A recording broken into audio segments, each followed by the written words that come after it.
Once, huge fortresses of walled masonry were erected to withstand hostile cannons. With the dawn of the 20th century, it was the turn of underground strongholds made of concrete. Secret bunkers, the military's promise of invincibility in modern warfare. Massive and indestructible. Intended as shelters against bombers, which were capable of laying waste to entire cities. 4 bunker hotspots in Europe, all shrouded in secrecy, tell of the weaponry and the threats they had to encounter.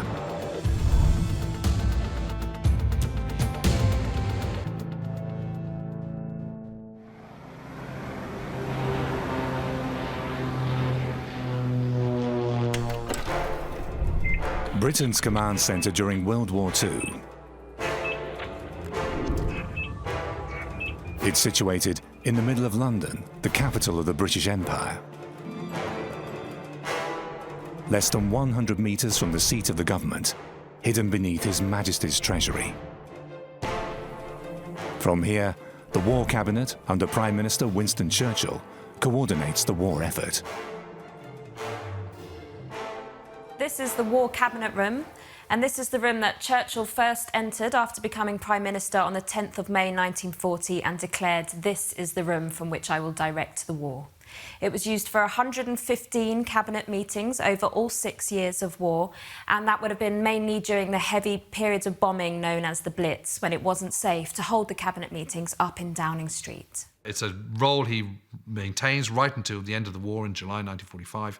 And so he plays an absolute pivotal role. And it's very fortunate for the Allies that he does, because he has this absolutely wonderful geopolitical understanding, he has vision, and he has the right oratory and capabilities to lead Britain during this incredibly difficult time. And of course, he's not just a beacon for Britain, but he's also a beacon for the free world as well, both for dominions, the empires, everyone who democratic nations of the world. In June 1940, almost all of Europe has been conquered by the Germans. Now they turn the might of their air force against Britain. The face of London changed. Historic landmarks disappeared. Night after night, London was left a sea of fire.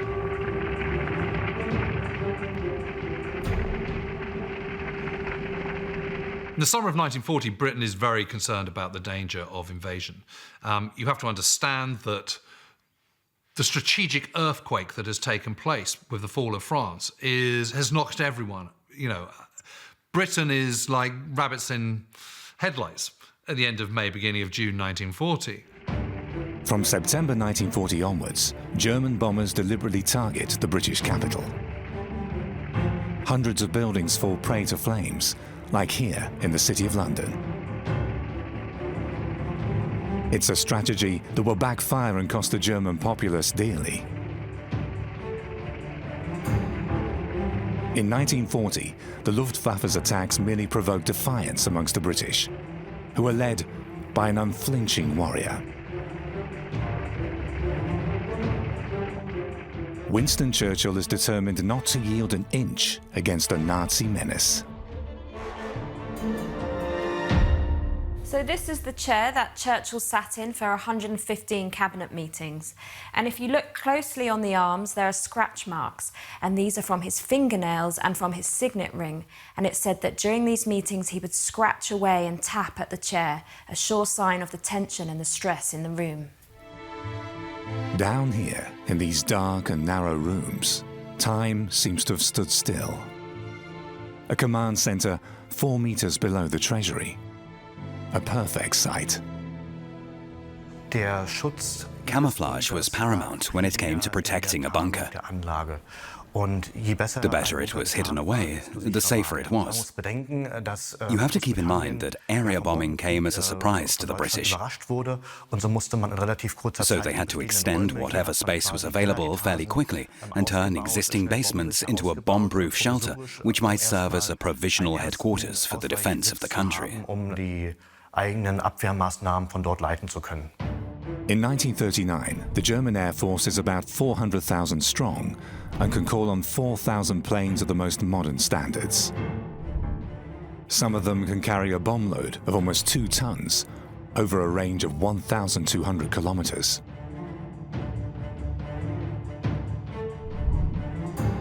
That summer, the Third Reich not only threatens Poland and the Soviet Union, but also France and Great Britain.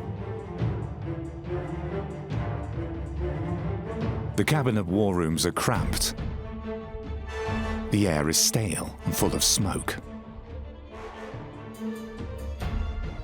In order to give them some fresh air, they had this very rudimentary air conditioning unit put in, which you'll see around the site. Looks like something you might find on a ship.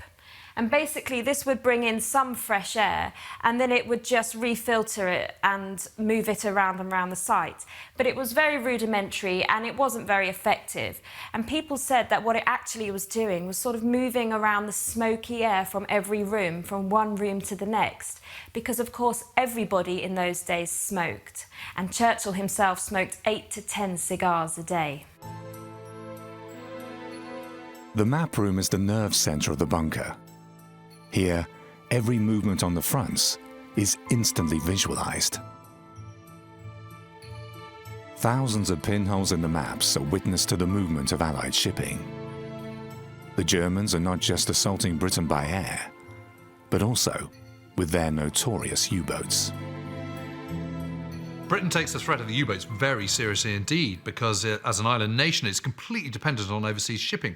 Britain itself is actually comparatively resource poor, but of course it has this huge global trading network, the largest empire the world has ever seen. And so as long as its ships can flow, it can get anything it wants. It can get fuel from the far side of the Atlantic, from America and Venezuela, which are the leading oil producers in the world at this point.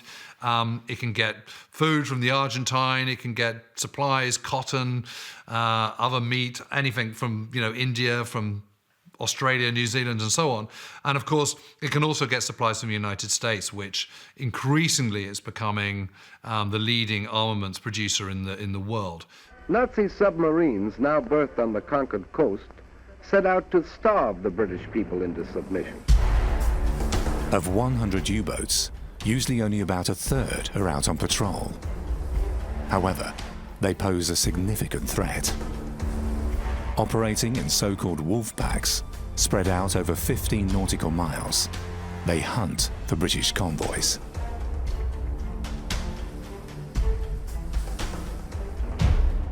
The graphs illustrate current losses. Brown ones for British ships, black ones for those of Allied nations. The officers on duty in the intelligence room are soon nicknamed the Glamour Boys. Each day at 9 a.m., they report on the past 24 hours.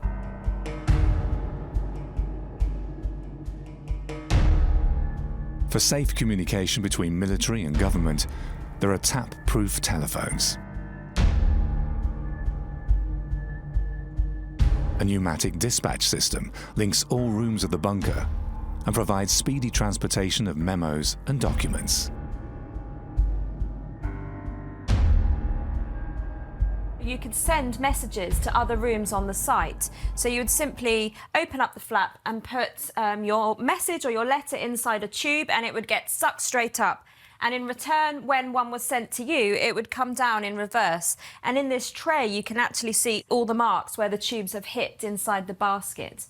And you still actually get these today in supermarkets, because they use them to, when behind the tills, they put the money in them and it takes it straight up to the office. Some 500 people are working down here, all of them sworn to the utmost secrecy. During their shifts, they have to make do with the confined space. And when London is under attack, they must spend their nights here too, sometimes for weeks on end, sleeping in the supply corridors, the so-called docks. For the Prime Minister, there's a bit of luxury, a combination of bedroom and office.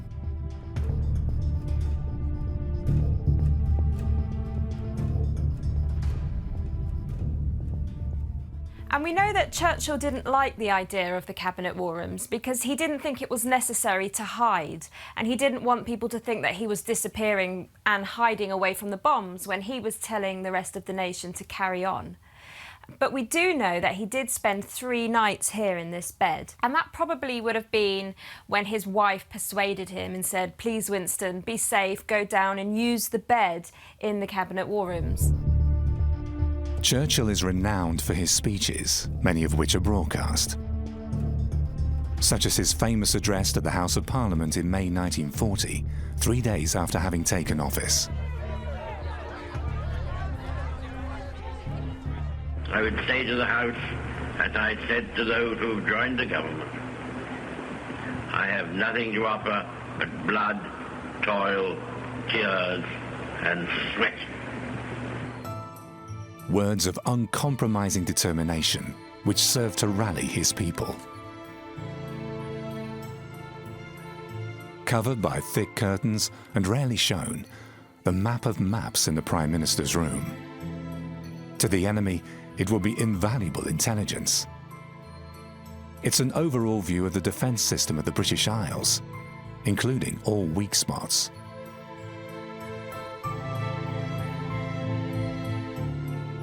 There's no running water. It's the chamber pot or chemical toilets. But there was this one room, and it says key with the duty officer map room, and the lock on the door says engaged. So it looks like it's a toilet, and everyone believed that it was the only toilet, so it belonged to the Prime Minister. However, what was behind here was actually deception, because it was top secret. It's the proverbial hotline between the Prime Minister and the President of the United States. Their secret talks will have a decisive influence on the course of the war. The bunker is constantly strengthened. In 1940, the ceiling is supported by steel girders 1.8 meters long. Over the years, the bunker is extended 5 times. Yet, it isn't the only underground shelter for the government.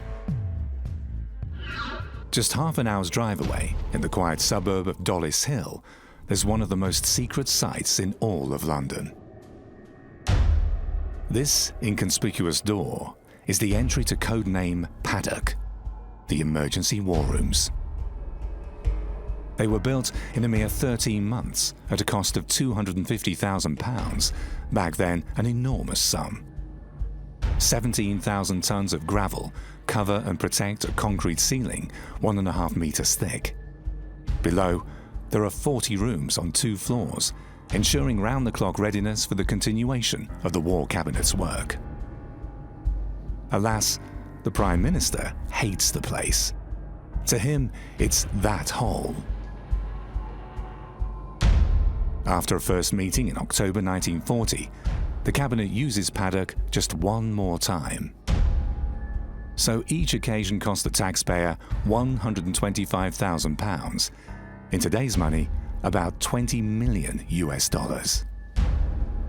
After the war, Paddock is left to decay. Its counterpart in the city, however, is turned into a highly popular museum in the 1970s. During the centuries before World War II, fortified places were built overground. In 1838, for instance, a huge fortress had been erected in South Tyrol, back then a part of the Austrian Empire. It lay dormant for many years. But as late as 1945, it makes headlines for a day. Urged on by Winston Churchill, the Western Allies have advanced northwards up the Italian mainland to crush the Axis powers. Thus, in early May 1945, American GIs look up at a gigantic redoubt. It's the Franzensfeste, the fortress of Emperor Francis I of Austria, a stronghold from another age. Around 1800, Europe is shaken by the campaigns of Napoleon. In just 2 years, he fights the Austrians in 16 battles, winning no less than 14 of them. 30 years later, Austria's monarch, Emperor Francis I, is worried about another possible invasion from the south. Although the imperial purse is drained, he orders a defensive line of fortresses to be laid out. The original plan called for 5 redoubts in the Alpine region. Yet the lack of funds restricts the project to just 1 fortress. It will protect the old trade route across the Brenner Pass. The basic idea was a defensive system across the southern Alps. And as there is no other way, choosing this site was obvious for various reasons. The rocks in this area are of solid granite, and to the east there's a natural barrier, a steep gorge, 84 meters deep. Logistics definitely played a major part, as the site was conveniently close to trade routes, which had been used since ancient times. It takes a mere 5 years to erect the fortress. Myriads of workers pile up 20 million bricks, use 250,000 cubic meters of granite and 300,000 cubic meters of wood. All of it must be transported here from across half of South Tyrol.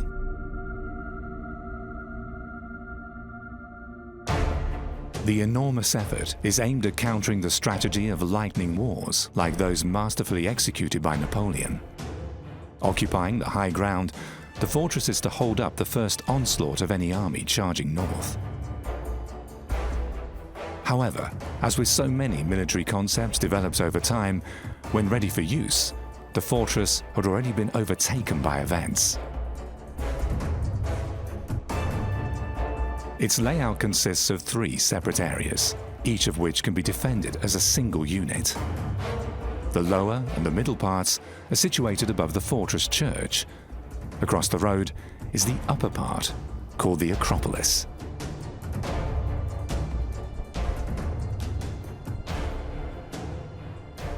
The upper fortress, the Acropolis, is intended as a last refuge. Other than we learned in school, its prime function was not to serve as a building site for temples with a view to be nearer to heaven.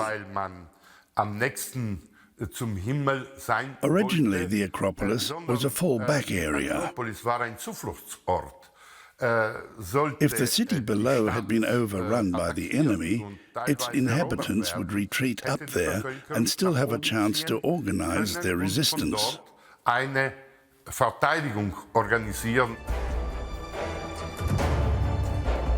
view from the Acropolis down onto the lower fortress. Both parts are linked by a single flight of stairs. This is the upper exit. Any foe would have to pass through here.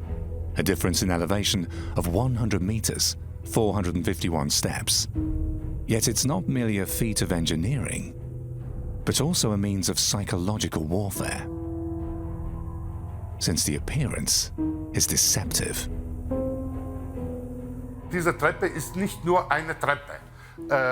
It's not just a stairway. It has an entrance and an exit. The entrance is 2 meters lower and 2 meters narrower than the exit.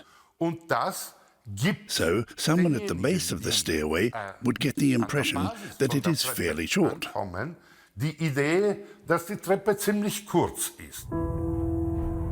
The misleading perspective is intended to lure attackers into underestimating the stairs. 451 steps, each 25 centimeters high. A real challenge. The physical effort apart, intruders are exposed to the defenders' fire all the way up. Access to the lower part is only possible through this gate.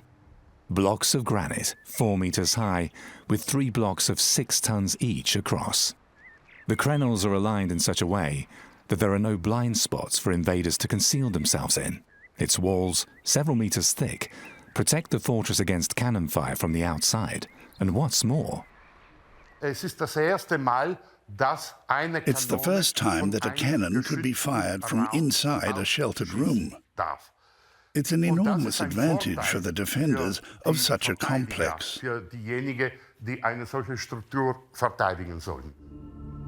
the funnel-like layout of the chambers allows the smoke of the guns to escape through the upper window, a prerequisite for their use inside the rooms.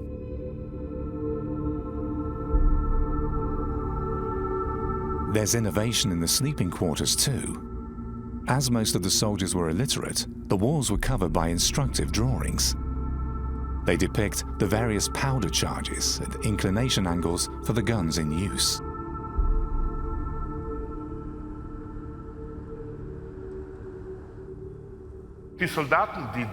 Anytime the soldiers who slept along this wall woke up, they would see these drawings. And over time, they would know their meaning off by heart. As innovative and expensive as it may be, the new fortress is never put to the test. It was simply devised too late. In the mid-19th century, new weapons and tactics have made static defenses obsolete. Fortresses, and later on bunkers, have always suffered from the fact that the development of weapons proceeded at a much faster pace than the techniques of fortification. This also goes for the fortress of Francis I, which was actually never completed as planned, and thus never held the strategic importance originally envisaged. After the Austrian defeat in World War I, the fortress is taken over by the Italian army and turned into an ammunition depot. In front of the windows and on the rooftops, lightning conductors are installed as a protective measure. The whole complex becomes a restricted military area for decades. The fortress was a no-go site. As long as I can remember, there were loudspeakers that would chase away people like my dad if he happened to get too close while out angling. We lived down in the village and didn't even notice that close to the fortress there is actually a well-camouflaged bunker.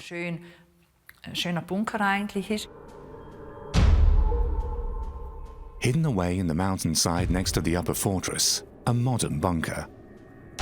It's part of the so-called littoral Alpine wall and was built on the orders of Benito Mussolini, Italy's fascist dictator. Originally conceived in the late 20s, the project gained in urgency during the 30s, when Austria and Tyrol became a bone of contention between Italy and Hitler's Germany.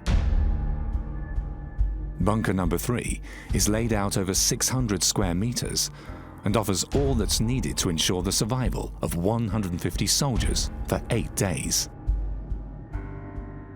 Yet, this fortification too never sees a shot fired in anger.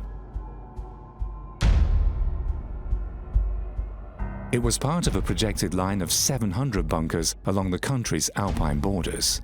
1 year after the German annexation of Austria in 1938, Italy's dictator gives orders to build a defensive system stretching from the Riviera to the Adriatic Sea. Even his allies do not trust Adolf Hitler.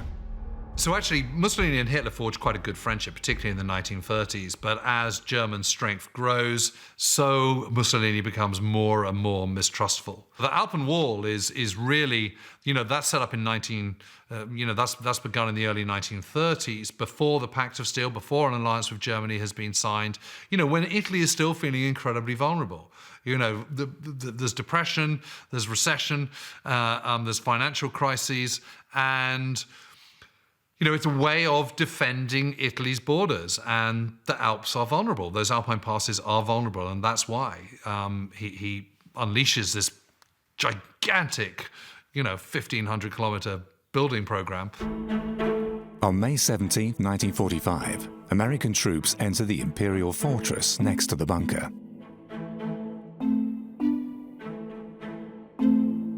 They come upon an intriguing steel-reinforced door. Behind it, there's a gallery stacked with dozens of wooden boxes. They contain the bullion of the Banca d'Italia, Italy's national bank. More than 127 tons of gold, which Mussolini wanted to keep out of the Allies' reach. In 1944, nearly half of it is shipped to Berlin. On the 29th of February, 51 tons leave for Germany. 3 days later, 50 tons arrive in Berlin. So that's a minus of 1 ton already. Then 50 tons are shifted around in Berlin, and with each move, the amount dwindles. Rumor has it that some of the gold had already been mislaid while still within the fortress. the lost Nazi treasure of the imperial fortress, a potent myth even today. As so often, the imagination runs wild. Many people still talk of the missing gold and of certain persons who got rich all of a sudden. But then I knew a former director of a bank who told me, "Karin, there are people around here who had nothing and who came by loads of money after the war, and everything points to your fortress." The myth of gold continues to excite the imagination of many visitors. The imperial fortress was under military control until 2002. Today it's a museum and a place for cultural events. A site for peaceful encounters within fortified walls. Still a giant of its kind, but now a civil institution.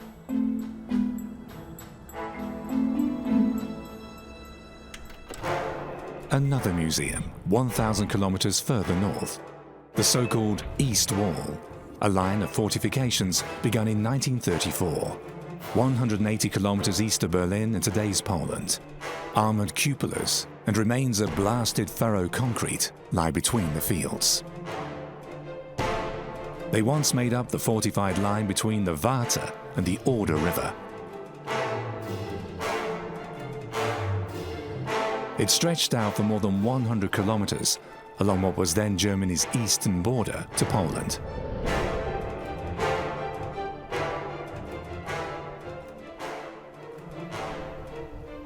The East Wall was a direct result of the experiences in World War I. Up until then, fortresses were located at certain points along a line or around a city. But as events showed, they no longer provided protection against long-range weapons like those developed during the Great War. Trench warfare wastes the lives of innumerable soldiers in exchange for a mere few hundred square meters of ground. The same goes for the defenders. So from their point of view, modern bunker systems seemed a promising alternative against the onrushing foe.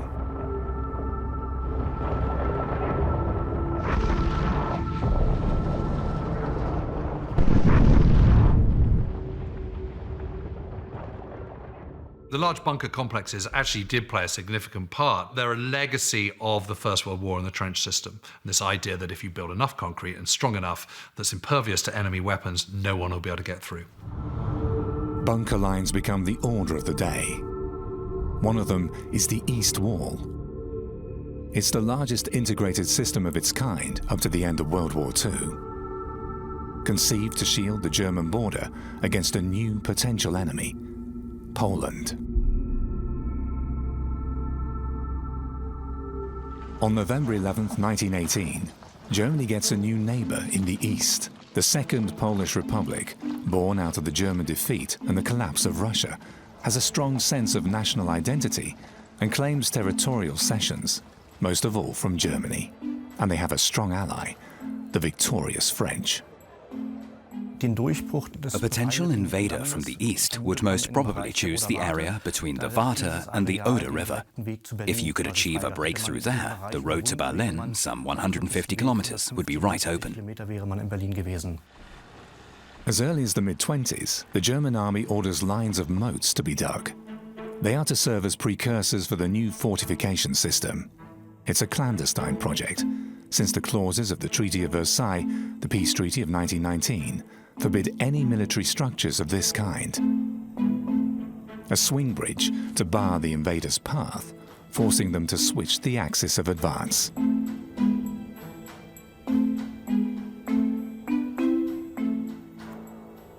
The water barriers at the northern and southern ends of the prospective battlefield were intended to push the mass of oncoming troops into the center, where they had to face the actual fortified zone.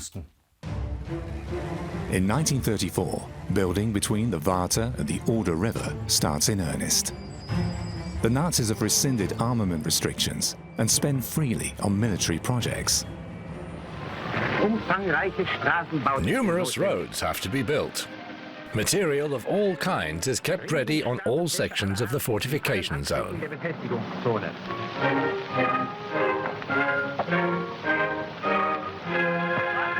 a propaganda newsreel about the West Wall or Siegfried Line. Most of these images, however, were shot at its eastern counterpart. Since work there is considerably more advanced than in the West, the footage is considered much more impressive. Polish architect Robert Jurga is by far the most expert chronicler of the East Wall. He has documented and drawn the bunker line down to the last detail. His reconstructions demonstrate the enormous effort dedicated to the fortifications. Strong point 717 in the central section of the line. Above, cupolas of concrete with their crenels. Below, 3 stories deep, the actual bunker with dozens of rooms, each with a separate function.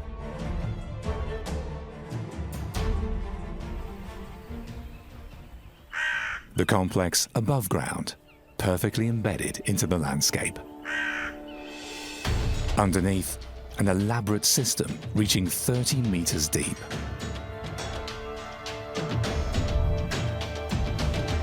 The upper floor holds the battle stations and the ready room for the duty crew. Next to it, the sanitation compartment and the commander's room for communication with the outside. Up in the cupolas, the armament, 5 heavy machine guns, a grenade launcher, and a flamethrower. The bunker line is intended to halt the enemy's advance until mobile reserves can be sent to push them back. The upper story was mainly reserved for combat. Apart from the battle stations, there was a cupola for observation.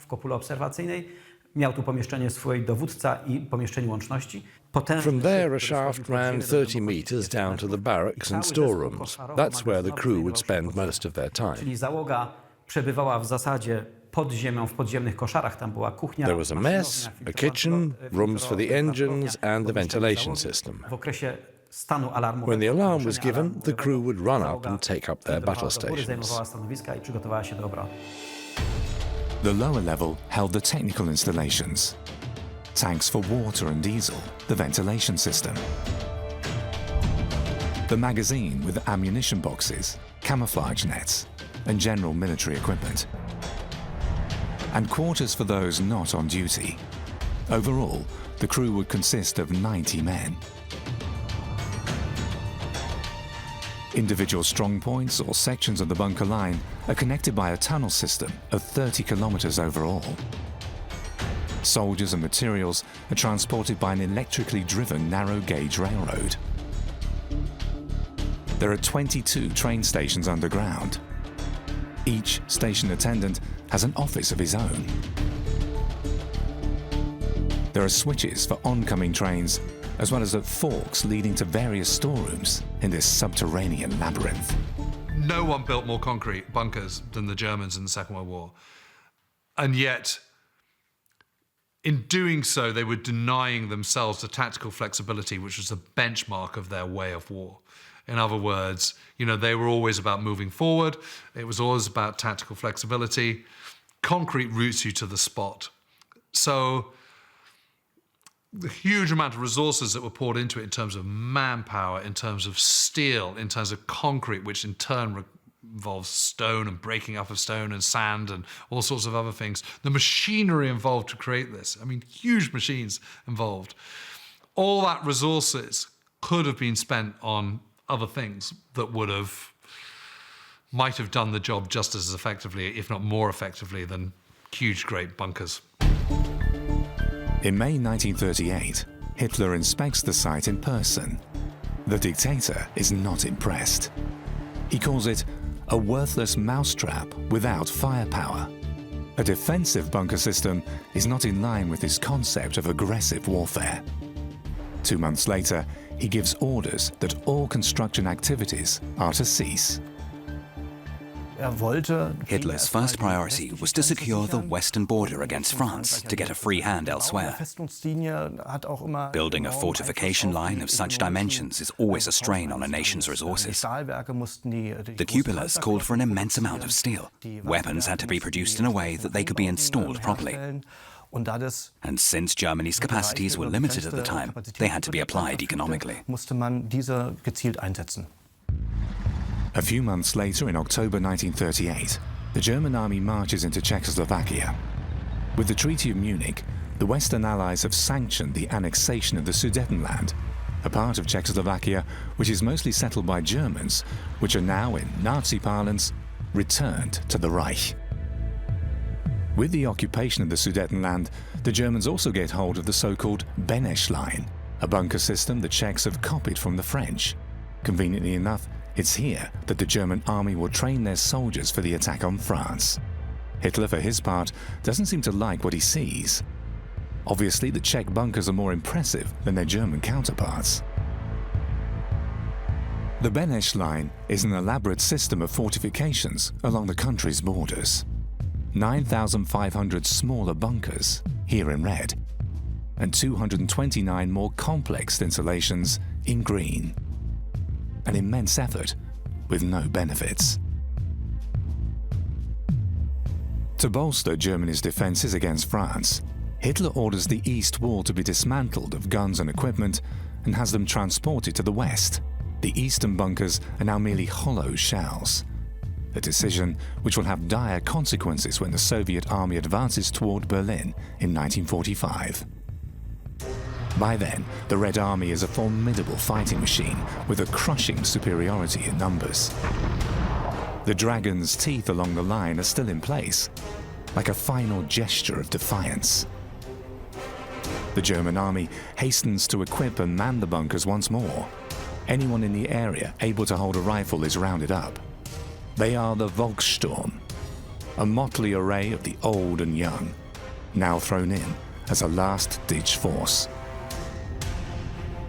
One of them writes in his diary, "We are rather oppressed and furious, for nothing is in a proper state.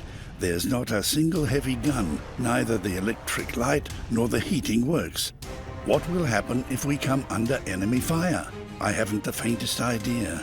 People are even grumbling openly and just want to go home." What Nazi propaganda had termed the impregnable East Wall is simply overrun by the Red Army. At some places, the Germans hold out for 3 days, but in the annals of World War II, it's a minor episode.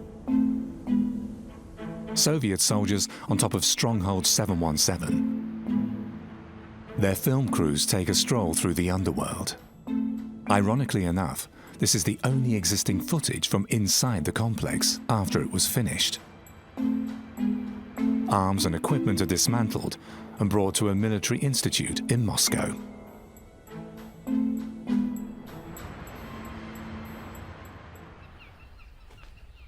After the war, the Red Army uses the cupolas as targets to test their armor-piercing ammunition. The area becomes a military training ground until the Soviets leave in 1992.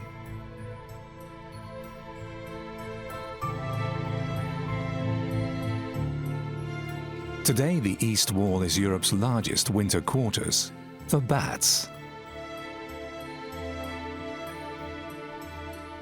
About 35,000 tourists visit the museum each year, many of them from Germany. Contrary to their original purpose, the bunkers now bring together Poles and Germans.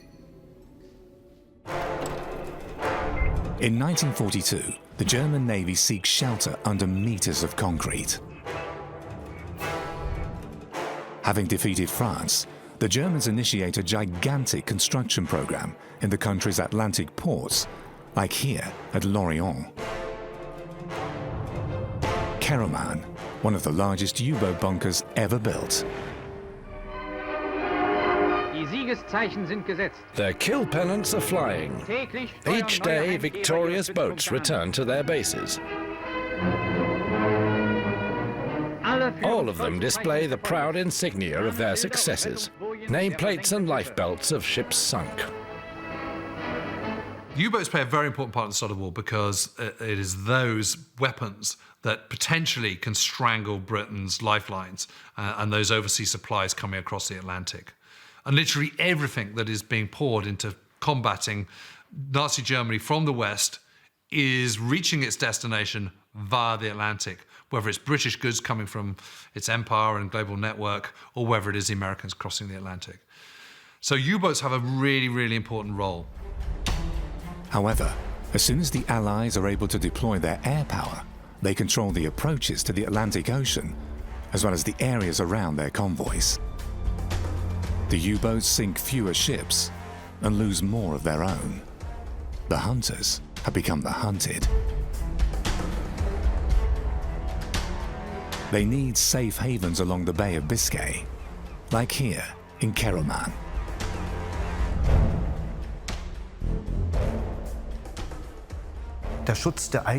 Protecting your own weapons became paramount during World War II, just like later on during the Cold War.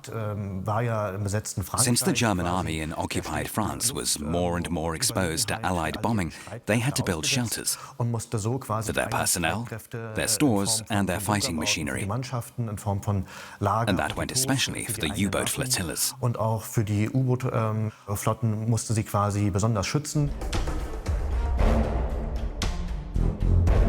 In all, 5 sheltered U-boat pens are built in France. Lorient is chosen as the site of the largest among them, for obvious reasons. The French had handed over the arsenal of their naval base in Lorient intact. There were also considerable stocks of oil, so the infrastructure was there, and there was a channel that was known to be mine-free. Before World War II, Lorient had been a quaint city with splendid houses. Once a hub of the East India trade, it developed around a large naval and a fishery port. Installations the Germans can put to instant use. There was the arsenal of the French Navy, a shipyard with functioning dry docks, and storage facilities. In addition to oil bunkers, Lorient had an important fishery fleet, with a slipway which was soon used to take U-boats out of the water for smaller repairs.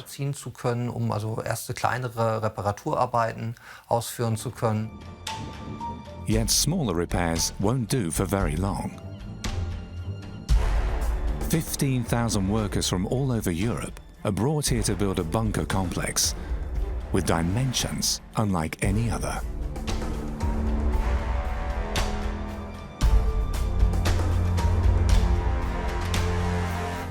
By 1942, the infrastructure needed to conduct prolonged U-boat operations is ready. Workshops, depots for spare parts, oil bunkers, and magazines for the torpedoes. Christophe Serinaud is an expert on the history of the U-boat pens. How did the Germans finance the mega bunkers? They have stolen this money in Germany with the Jews, and after in Austria, in Czechoslovakia, and after in France. France, of course, you know, for the first part of the war, France has lost the first battle. That was the main battle, the France battle. And of course, France pay damages, war damages. So with this money, many money, that's not difficult for Hitler and for third organization, just to order the best societies in Germany, of course, but even in France, in Belgium, in Hollandia. And we know that the workers here was paid, and we know that they were very well paid.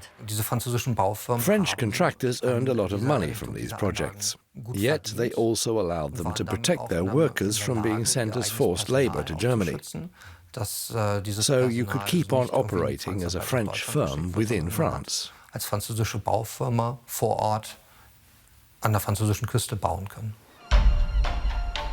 The massive bunker complex in Lorient offered protection for up to 35 U-boats, as well as fulfilling the requirements for large-scale refits. In Kéromont base, you have two ways to repair the submarine. And that's typically the case of Lorient submarine base. The first way, here, in Kéromont 1 bunker and in Kéromont 2 bunker, pulling the submarine on the shore and then to park the submarine inside the two U-boat bunker, of course protected against the bomb. All the technical workers can repair the submarine protected by huge roof. The second variant can be seen at Kéromont 3. The U-boats can enter the bunker directly. Once they're inside, the steel gates are closed and the pens are drained. With cranes of up to 30 tons lift, even larger repairs can be undertaken. Inside their pens, the U-boats are safe, a most welcome feeling after returning from yet another hazardous patrol. The bunkers are guarded by up to 1,000 soldiers. They dominate the life of the city.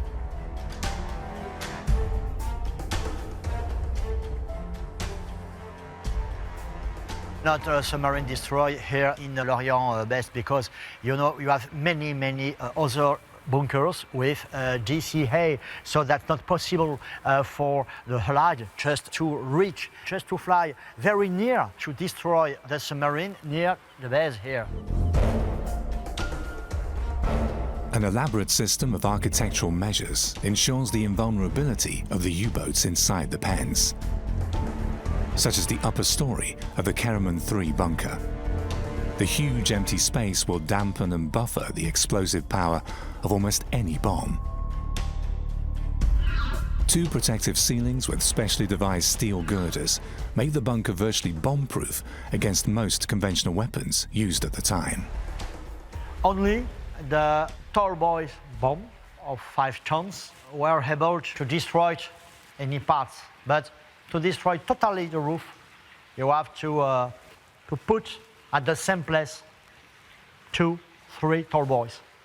Is that why the roofs were very efficient? Because that's very difficult for the light planes just to put the huge bomb at the same place. Pre-stressed wire concrete guarantees flexibility against shock waves. The bunkers are considered absolutely safe. Lorient becomes the major German base for the Battle of the Atlantic. Admiral Karl Dönitz, the commander of the German U-boat arm, decides to shift his headquarters there. Admiral Dönitz, der Befehlshaber der Unterseeboote.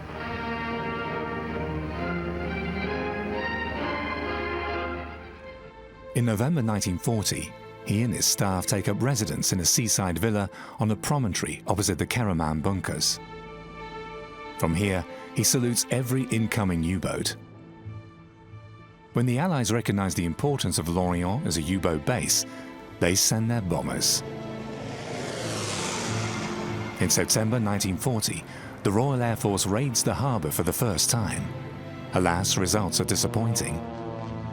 2 years later, the Americans join in. Bombing continues well into 1944. Yet, it's the city that suffers most. 75% of its buildings are destroyed. Many of its inhabitants are dead. The bunkers remain intact. Today's Lorient still bears the scars of the devastation. Since the war, swiftly erected houses mark the pattern of the bombs. The former U-boat base has been turned into a museum. Among its showpieces, an apparatus called a Tauchtopf in German, literally an immersion pot.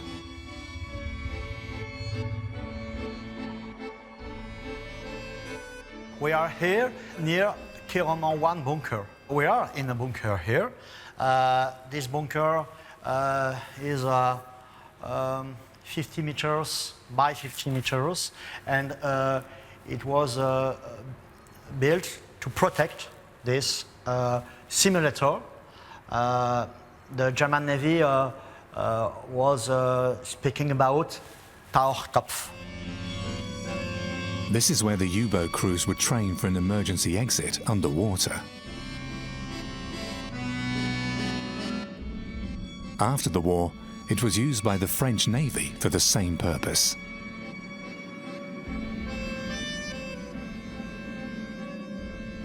Of course, you can see the genuine machine. The color is not the genuine color because the French Navy used this simulator after the war. But all the form here are genuine form. And the machine is nearly the same. That's the machine which was inaugurated in 1942 by German Navy. Even if the harbour is no longer of use as a U-boat base after the Allied invasion of France, the German defenders fanatically hold out in the sealed-off pocket of Lorient until the overall capitulation in May 1945. That was, of course, the base of German Navy during the war, the base of the occupation. But 50 years after, and during 50 years, French worker from Lorient, French mariner from French Navy was working here. 2,000 people was working here in the 60s, in the 70s. And of course, that was a new representation. Colossal buildings to protect weapons of war. Bunkers of staggering dimensions. In the end, they became symbols of military delusion. No mass of concrete and steel could avert the collapse of the Nazi Empire.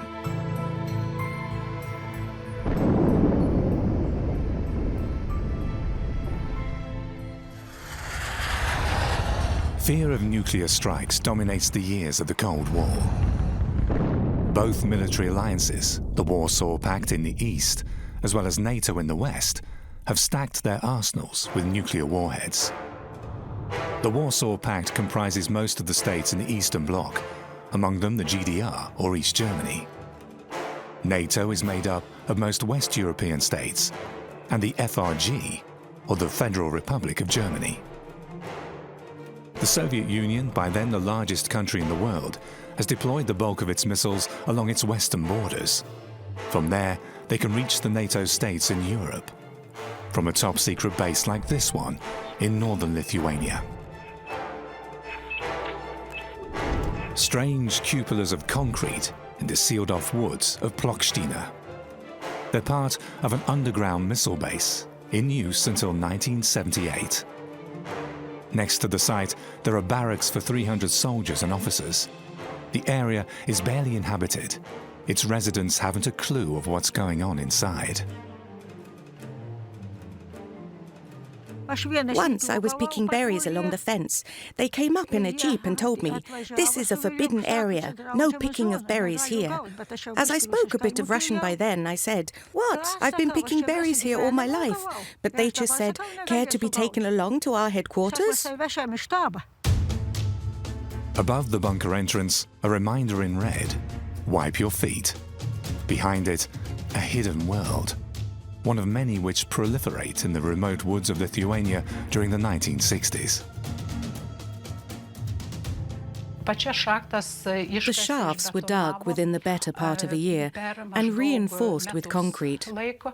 At the same time, military and civil technicians worked on the pit for the so-called technological block. There was a power plant, installations for steering and radio communications. The entire area was planned in such a way that it was possible to lead a normal life there. The command bunker and the 4 shafts for medium-range missiles are completed by December 1962. By then, the Americans have been installing their missiles in underground silos for some time. They're kept in a constant state of readiness for that one lethal launch.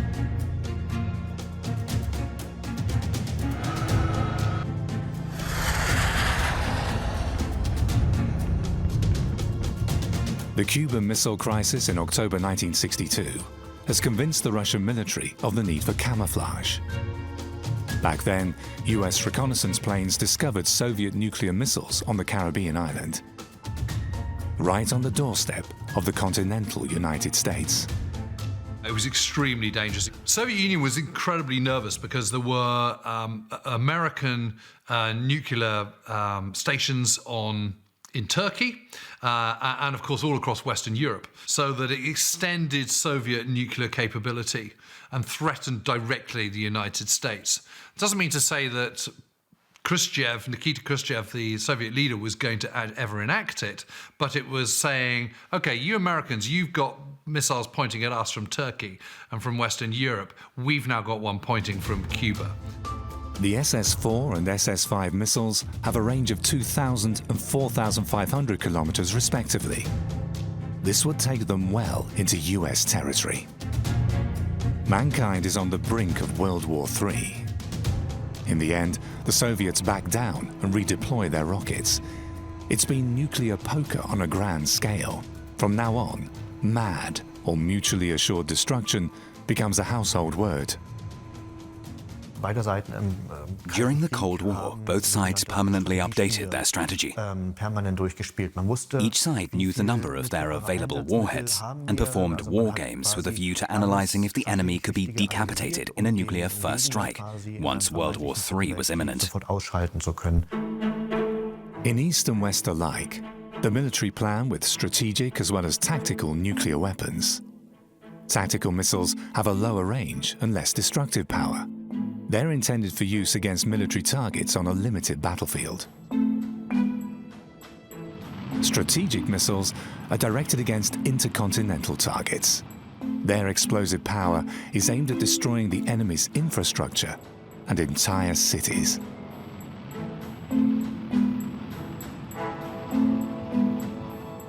Statistics from the nuclear arsenals.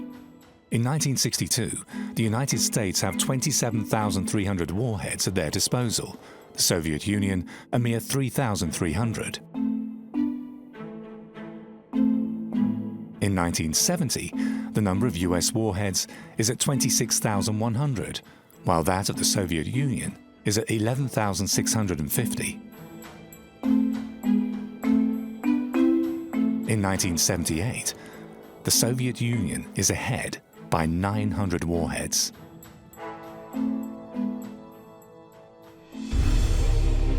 A fraction of them would have been enough to destroy Earth completely.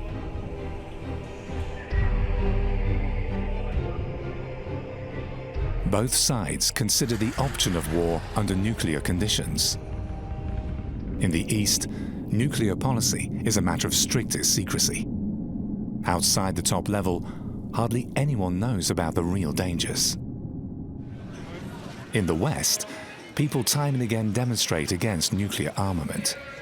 Politicians are facing the protests of a new multi-layered peace movement. The dangers of nuclear deterrence are discussed openly. It's simply impossible to protect yourself against nuclear arms, at least not on a grand scale. You may create sheltered spaces for a certain number of people, i.e. the leading politicians and the military top brass, but never for the entire population. Any nuclear war would have decimated the population to a degree that both sides refrained from using nuclear weapons. Both sides remain fixed in a deadlock of mutual fear.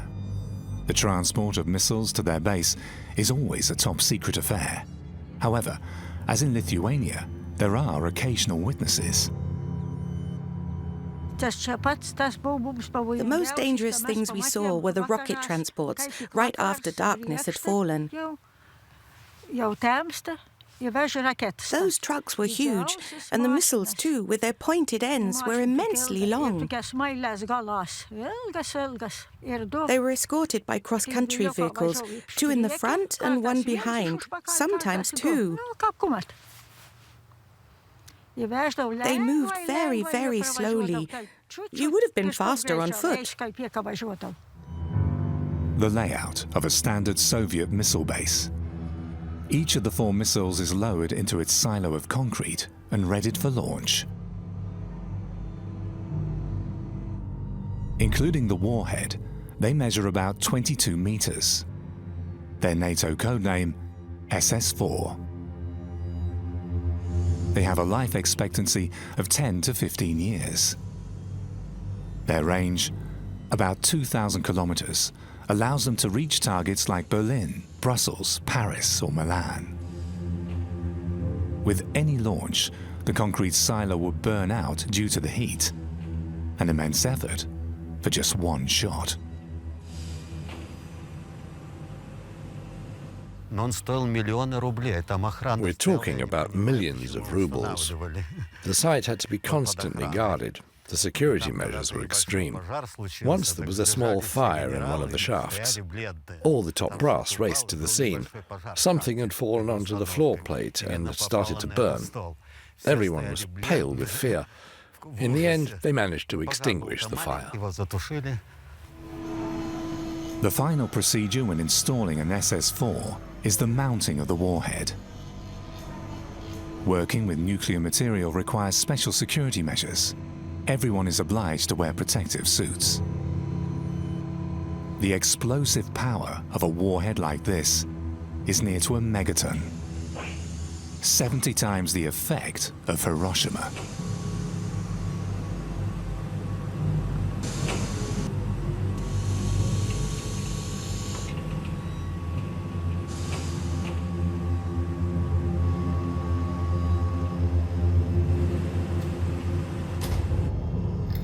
Every 3 or 4 years, the missiles are programmed for new targets, depending on shifts in Soviet foreign policy. NATO is really threatened by Soviet's nuclear capability. I mean, to start off with, it's just those powers in Western Europe, because they're the only ones within range, because to start off with, nuclear warheads are delivered by aircraft. But by the late 1960s, they're being delivered by submarines, and that gives you the capability to go pretty much anywhere in the world, so nowhere is safe. Meanwhile, the Americans are busy too. Each of the 2 superpowers is eager to locate the silos of its opponent. Mutual suspicion is rife. When satellites became available, the Americans used them to fly over vast parts of the Soviet Union. And in spring 1967, one of their spy satellites detected this base. We know that because its coordinates show up in their list of top-secret Soviet military installations. If a missile had been launched from this silo, there would have been an instant nuclear counterstrike. With devastating consequences for soldiers and local civilians. In spite of the level of secrecy imposed on the base, there are contacts between the crew and the locals. I personally didn't engage in any friendships. Some of the others did. They were always eager for samogon, the local moonshine. So there was contact, and the residents knew what we were doing here, even better than us. There's a regular coming and going in the barracks storerooms. They're turned into a market where army goods are traded for the much sought-after samogon.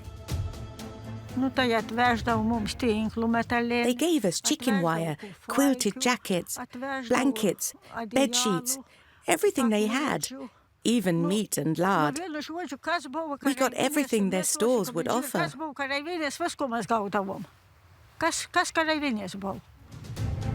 The Plokština bunker is a self-contained unit with its own ventilation system and filter installations.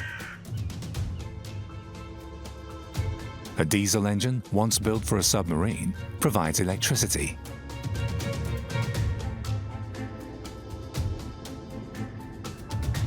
Space for a tank with 85 tons of fuel for the rockets. About 30 officers and enlisted men were supposed to be able to survive underground for 15 days. The base never launches a missile in anger. In 1978, it's considered obsolete. 1 year later, the Soviet army leaves Plockština.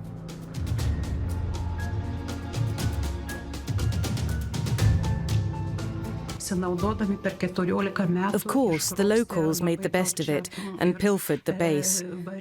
Only the missiles and certain parts had been dismantled. Various motors and cables had been left behind, as were all sorts of iron parts and non-ferrous metal. It was only much later that we got to know what this site had actually been.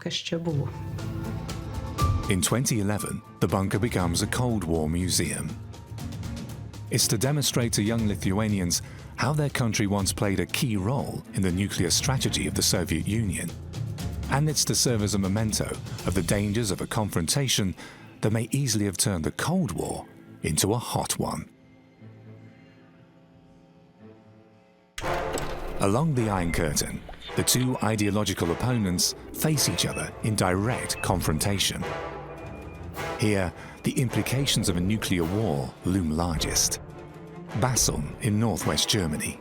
Here, like at numerous places in West Germany, the Federal Office of Civil Protection has established an alert centre. It's a secret bunker, intended to function as a regional headquarters in case of war. Alert Centre 2 in Basel was active from 1959 to 1995. Mirko Krum has set himself the task of upholding the memory of that era. This is where civil employees would sit, ready around the clock, preparing for an emergency, be it nuclear, biological or chemical. I think it's really important to understand that this was a very, very real threat. You know, it was total Armageddon scenario, and it was something that was taken incredibly seriously by all sides, by the Soviet Union, by NATO, the Western forces, and of course by the United States as well. West Germany is subdivided into 10 alert sectors. They process incoming messages about relevant incidents or attacks. Sector Centre 2 received the messages by telephone, that's to say mainly via the telex network or by directional radio. Telex, by then in widespread use, is a communication device which delivers content via punched paper tape, which is then translated into a readable text. In the filter room, all incoming information is pooled and then analysed using special stencils, which allow the consequences of a nuclear fallout to be predicted. This is a stencil for the evaluation of nuclear detonations. There's the point of impact, and around it several radii according to the presumed number of kilotons. For Wilhelmshaven, estimates ran up to 300 kilotons. So within this radius, severe nuclear damage must be expected. There'll be a radioactive cloud, and given a wind speed of 70 kilometers per hour, it will have spread to here within an hour, and within 2 hours it will have reached Hamburg.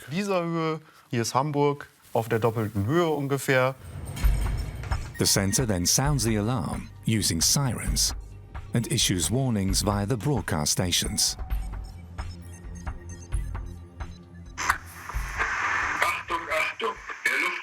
This is the Air Raid Warning Service. ABC alarm west of the Weser River. Proceed at once to a shelter, a basement, or seek provisional cover. Over. Devices for the detection of nuclear, biological, or chemical contamination. The NATO treaties had a pretty clear picture of what the Warsaw Pact countries, and particularly the Soviet Union, were up to. You know, this is the age of spies and Smiley and all the rest of it, and secret agents. You know, lots of spying going on. Also, the Russians were quite slack on this, so intelligence did get out. And, you know, there was this tip-tap. You know, equally, the Warsaw Pact countries had a pretty clear idea of what was going on with the NATO countries. And actually, on both cases, this wasn't necessarily about a bad thing, because the fear of what they had actually was a pretty good incentive not to go to war. Maps in the command room illustrate the strategic implications. This map is labelled 7 days to the Rhine. It was produced by a Polish general as part of a war game at the end of the 1980s. The scenario presumes the escalation of the Cold War and shows the three main axes of advance from east to west. It also shows the intended use of nuclear weapons, as well as the assumed counterstrikes by NATO forces in red and blue, respectively, divided into ground or air bursts. You can clearly see that there would have been a lot of nuclear impacts the further west you go, and, of course, in the middle of Germany. A war game that reflects most realistically the strategy envisaged by the Eastern forces. It also shows that the West was preparing for the possibility of a first strike by the Warsaw Pact. People in West Germany are in no doubt that their country may be turned into a nuclear wasteland. The idea was that the Warsaw Pact forces would charge to the Rhine within a few days, assuming that NATO would take too much time to agree at which points to react first and where to retaliate by nuclear strikes. So the basic presumption was that the Warsaw Pact would simply create facts. In the bunkers of the alert centers, employees of the Civil Protection Service practice how to cope with nuclear strikes. Hans-Dieter Bayer was in charge of Alert Center 1 in northern Germany. We worked in shifts around the clock with 2 people on night duty. Outside the bunker, there were accommodation rooms and the office building. That's where we would sit at our desks most of the time, while down in the bunker, only the technicians would be on constant duty. The bunker is laid out over 4 stories, reaching 16 meters deep. Its only access is the main entrance, complete with an airlock, a decontamination room, and an emergency exit. Life under condition red in the bunker has to be trained. We once did a trial run with a fully manned staff. That meant 180 people locked up for 7 days. So life down there had to be organized. All installations, including the ventilation, were activated. We had to cater for ourselves, and we were on duty around the clock. We had to process messages and to react as if it were the real thing. The bunkers are designed to withstand detonations of up to 20 kilotons close by.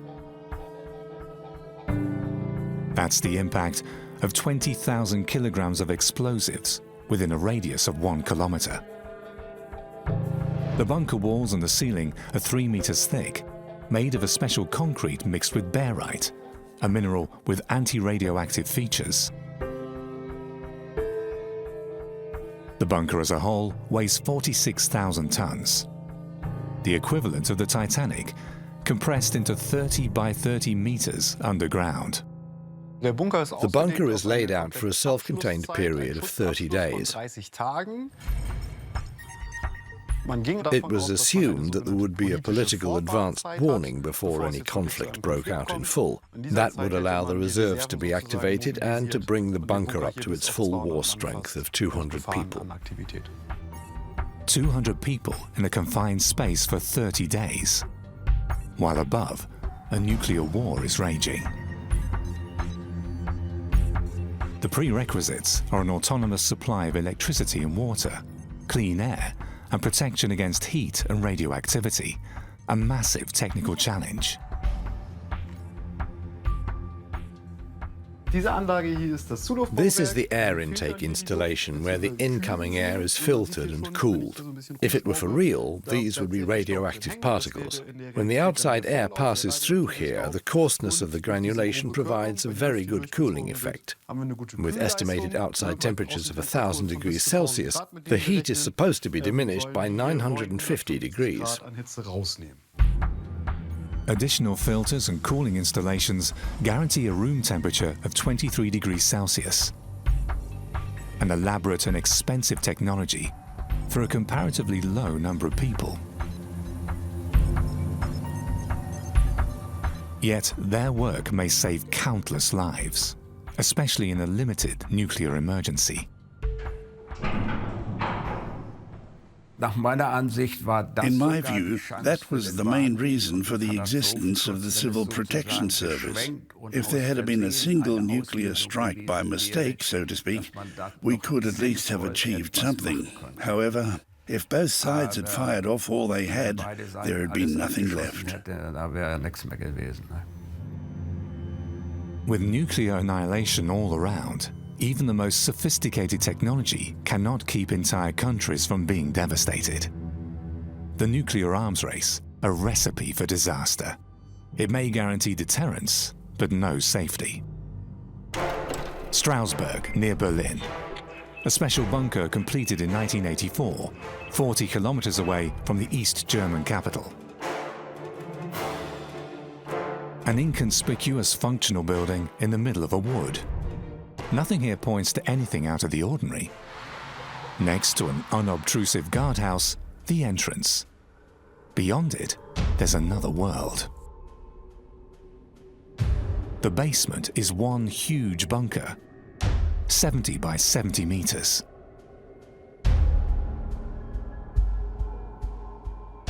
"196 rooms laid out over 2 levels. Total space available, 10,000 square meters. It's a communication center, the most important on the territory of the German Democratic Republic. Yet unlike the West German alert centers, it's not designed to warn the population, but to ensure that the country's leaders will be able to stay in control of things. The degree of protection of this bunker was especially high. This one was classed B, the second highest degree. A high degree of protection with secrecy to match. Those who work here are under the strictest obligation of confidentiality. Nothing filters to the outside. In the city of Strausberg, nobody knows what's going on in here. There are rumors, though. We were under oath not to talk to anyone outside, and of course we knew we'd better stick to it. The consequences of any breach of confidentiality would have been, well, you can imagine. During the construction of the bunker we had a lot of fun, though. There was a dismantled crane on a nearby road, and in the trams you could hear people talking about it being part of the casings for SS-20 missiles, which were supposed to be stationed nearby. The Strausberg bunker is a civilian installation, yet it's of the utmost strategic importance. The East German Railroad has a communication network of its own. So have the cabinet, the mail, and the military. If that were not enough, there's another top-secret network. Strausberg is the hub, the nerve center where all these networks are linked.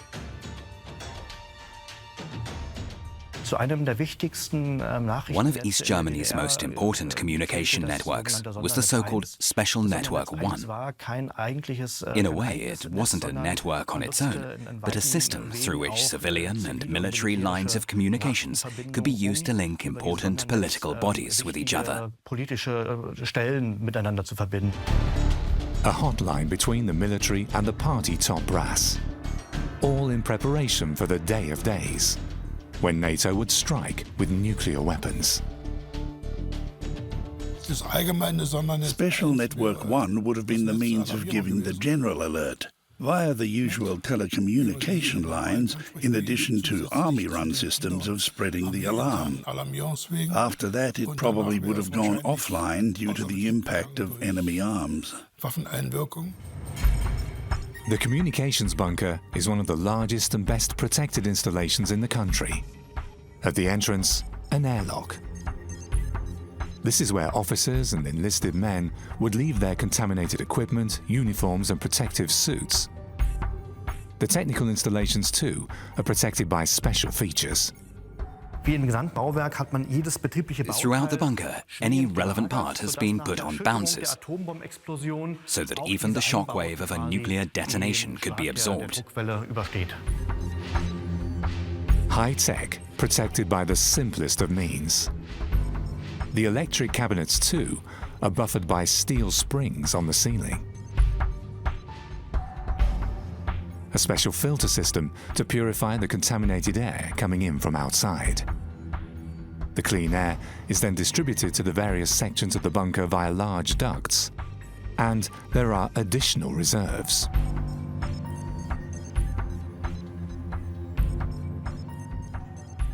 Here we have 6 containers, similar to a diver's scuba tank, which contained compressed oxygen.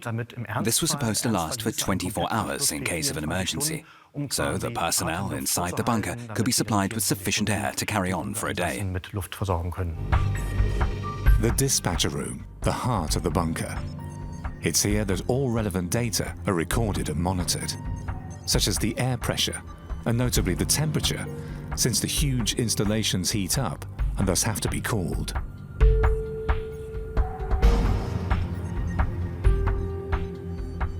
From here, all doors can be locked, and the air filter system too will be run by remote control.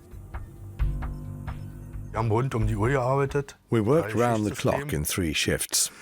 So we were on constant duty, 365 days a year, 24 hours a day. Outside regular hours, we did maintenance work, and when we were down here during the weekends, special care was taken to rehearse the proper handling of the technical installations and all the procedures that went with them. Outside, there's only a small mound. On top of it, an inconspicuous roof construction, intended to lure enemy reconnaissance into thinking that this was just a meeting place for the foresters. Below, however, there's a giant block of concrete. Only the vent pipes give away the presence of an underground building. On top of the actual bunker, a specially designed lair. Its purpose is twofold. There aren't just walls with a thickness of 1 meter. There's also an intermediate level on top of the 2 working levels. And on top of that, there is a so-called anti-impact layer. All this was supposed to give a smart bomb the impression that it had already penetrated the bunker, when in reality it was still in the intermediate level, and thus outside the actual bunker. However, despite all the technological ingenuity, the protective measures will merely have a short-term effect. The lasting consequences of a nuclear strike are ignored, as they can't be managed anyway.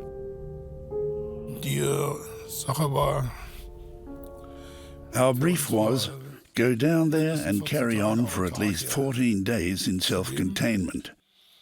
Apart from that, it was shut the doors and do your duty as best as possible. That was all the information we were given. Anything else was quite deliberately kept from us.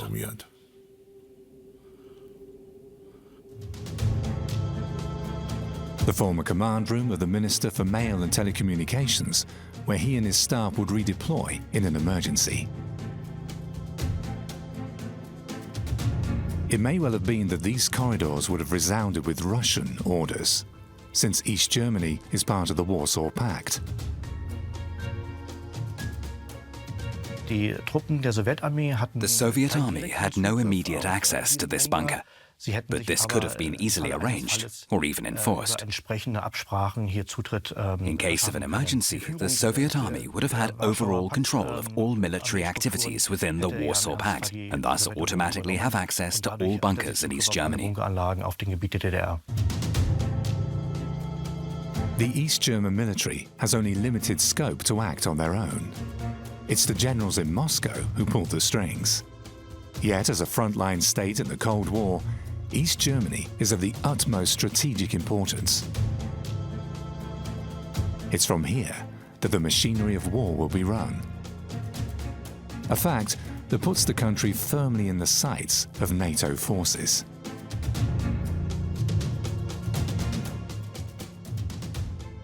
East Germany and West Germany would have been absolutely central to any Third World War. Whoever's launching it will be launched from one country or the other. You know, if it's from the Warsaw Pact, it would be launched from East Germany.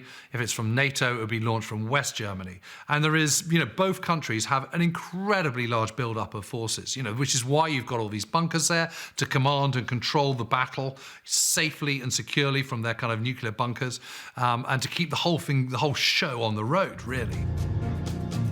The telecommunications staff at Strasbourg are mere pawns in the superpowers game. Tiny cogs in the gearbox of mutual destruction. Extensive bunker building proves a severe strain on the East German economy, yet it's a political must, even if the civilian sector is lacking resources wherever you look. Until the demise of East Germany, almost 100 bunkers are built for the army, various ministries, and the State Security Service. In the 1960s, the National Defense Council decided on a first program of near to 50 bunkers to ensure the military defense of the country. A second program then increased this number to 100, including Soviet installations on East German territory.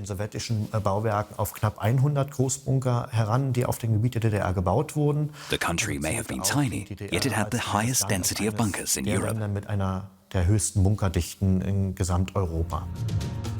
During the Cold War, bunkers are more important than housing.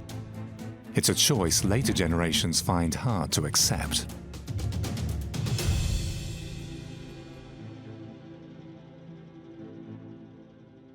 Ich würde mir wirklich wünschen, dass I really wish that people got access to this site, notably to the bunker, so that they can see for themselves the madness that had been going on. If there had been a nuclear war, all this would have been completely useless.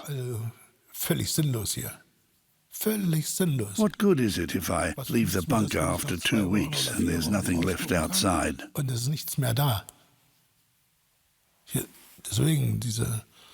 When you look at it in retrospect, it hurts.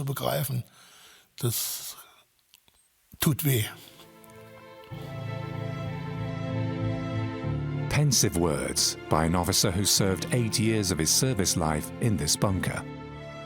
In Strasbourg, they've opted for a positive approach. The bunker is not only to serve as a museum with a view to conveying the history behind it, but also as a place for exhibitions and cultural events. A bunker for the future. A country in southeastern Europe holds a special place in the history of bunkers. In 1972, Albania starts a near-compulsive building program. Nobody can tell how many there are. Estimates range between 200,000 and 750,000 bunkers. Quite a feat for a country with 2.8 million inhabitants that's even smaller than Belgium. Most European bunkers are well camouflaged and hidden. In Albania, they're part of the landscape. A fact that draws amusement in foreign media when the country becomes accessible in the early 1990s. Tiny cupolas dominate Albania's meadows and fields. The bizarre fortifications stretch right into the inhabited areas. They seem to have a habit of appearing in groups. This farmer counts no less than 8 of them on his property. Instead of soldiers, this one is now manned by a cow. Hoxha would have had us hanged for this, but luckily democracy has won, so we're left with bunkers to do as we please. The cows will now defend them.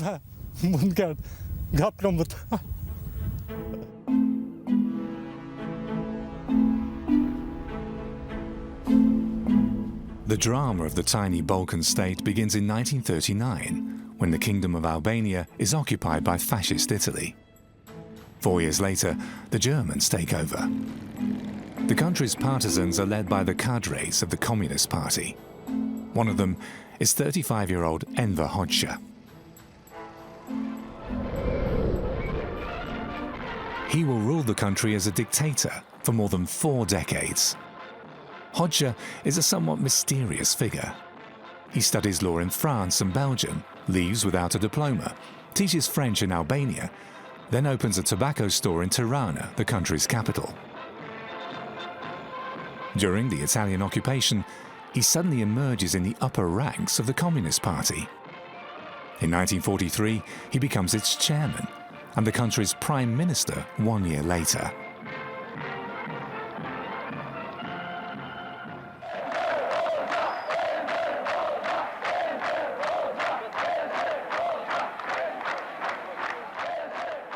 The legacy of Enver Hoxha, a destitute country in total isolation, grotesquely studded with myriads of tiny bunkers, even on the most idyllic beaches of the Mediterranean Sea. Of course, Hoxha is responsible for all that happened from World War II until his death in 1985. And that goes for our isolation, too. Albania is, let us say, somewhat special in the sense that it often switched sides within the communist system.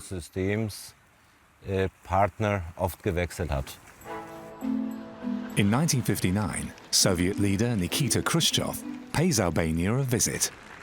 Moscow is the new big brother since the Albanians turned their back on communist Yugoslavia at the end of the 1940s. Yet when the USSR invades Czechoslovakia in 1968, Tirana breaks ties with Russia too. Then Albania turned to China as a partner, only to break with the regime there. And then there was the question, where now? Enver Hoxha has turned his back on everyone. Communist Albania feels threatened by the West, as well as by its former Eastern allies, and even faraway China.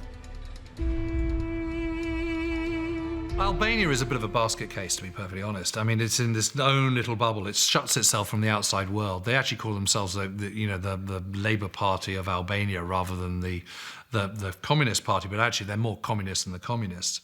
It is totally shuts itself off from the rest of the world, shuts itself off from the Warsaw Pact by the 1970s. And, you know, it's just in its own little bubble of unreality. A country between all fronts. It's Albania versus the rest of the world. Its entire population is called up to man hundreds of thousands of bunkers to defend the country against potential invaders. Alas, the bunkers are only designed for conventional warfare and of no use in case of a nuclear strike. Nevertheless, the program is implemented to an unprecedented extent. To improve the country's defences, bunkers were built. First along the northern and southern borders. Later, as there were ever more weapons in the region, bunkers were spread throughout the entire country, along the borders as well as inland. The greatest period of growth was during the 1970s.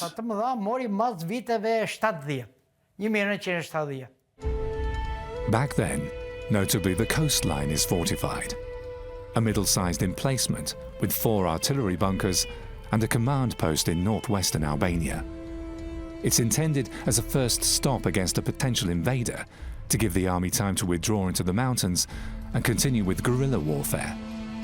It is important for the Albanian people to feel that they are being defended, and when they're being shut out from the rest of the world, to have lots of bunkers tells the rest of the Albanian people who know nothing about the outside world, or very little, it tells them that they are being defended, that the government is putting up a defensive system, that they are safe. So it is a process of reinforcing the regime's own authority rather than any realistic attempt to block out any enemy attack. The better part of the civilian population is trained in bunker warfare. Workers, students, even school children. The entire country is turned into a combat zone. Under the omnipresent cupolas of concrete, the idea of war takes on a grim reality.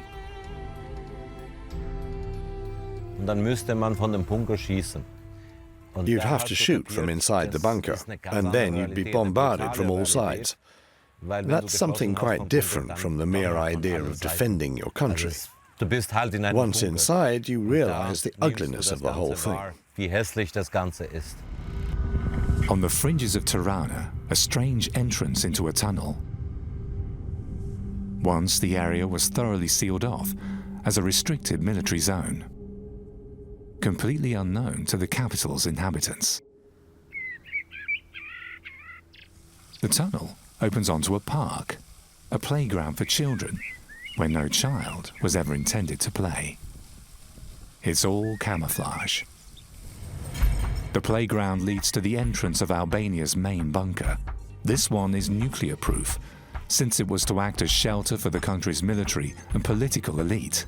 106 rooms, 200,000 square meters of available space.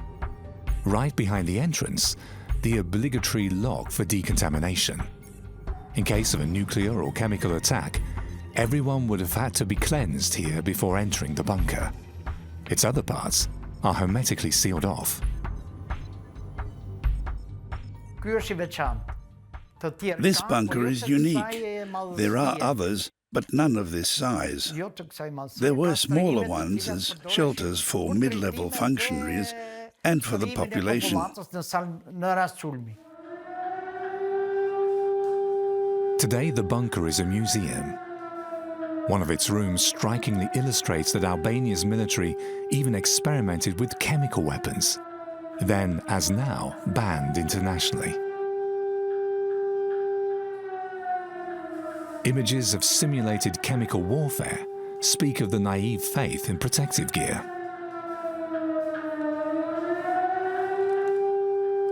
As the Albanians expected their countless enemies to act as they would have done, the bunker is provided with an air filter system.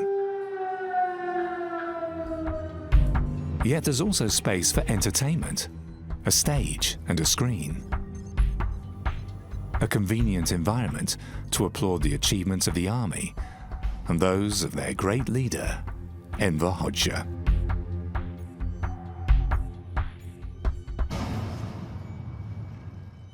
This bunker was for general staff of the army, of course. The furniture, the equipments inside were the best of that time. So, of course, we can consider it luxurious, but of that period of time.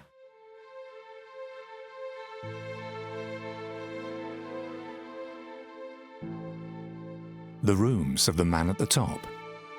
He would go on to decide his country's fate from here.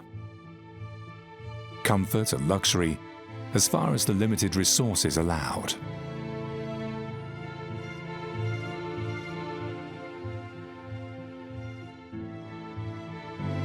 The dictator's calendar. It even provides some reading matter. Life in the bunker. Under the red flag, complete with the Albanian eagle emblem and ample space for an undisturbed sleep.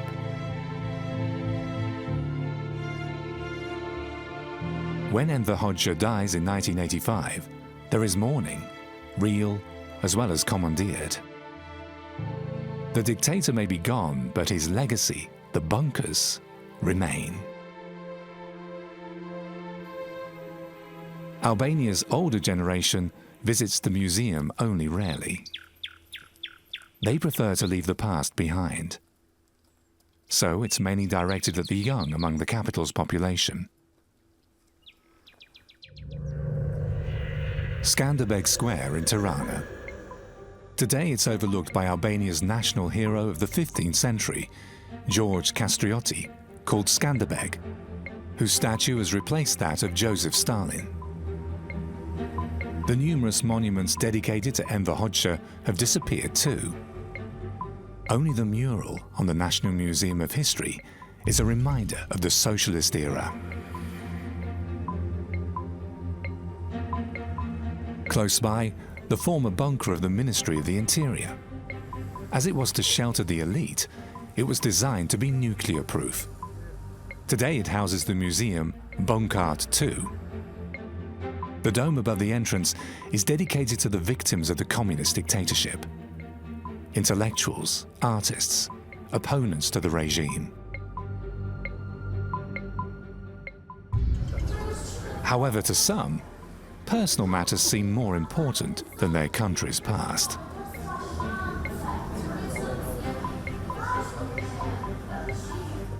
An artist's reflection of oppression and persecution.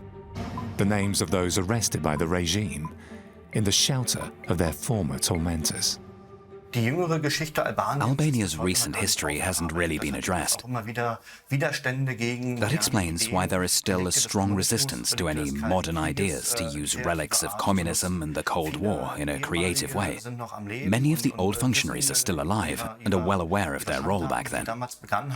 So, of course, they don't want this to be dealt with in public. Up until now, only the names of the victims have been documented. But it's just a matter of time until the names of the perpetrators will become known too. That's why many oppose using such places as museums. Albania is one of the few countries which threw off the yoke of fascism without help from the outside. Using this foundational myth as a basis, Enver Hoxha led the country into Stalinist communism.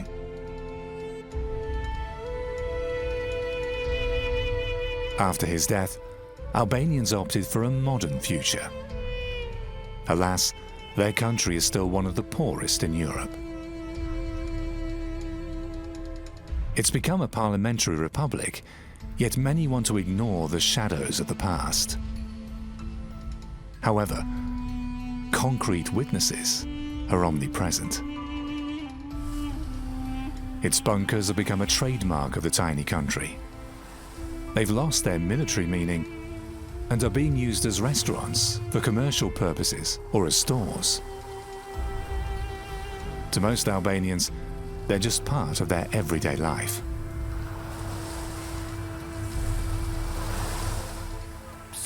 These bunkers were never used for their proper function. They exemplify the aesthetics of ugliness, which attracts foreigners.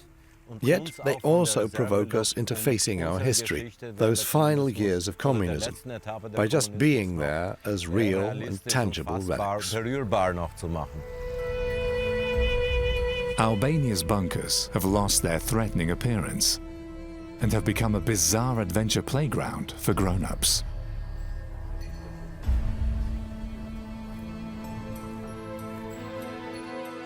Bunkers of the nuclear age, megalomania in concrete. Billions of dollars for a war nobody could win. Part of a technology that might have wiped out all of us. Monuments of a Cold War that could easily have turned hot.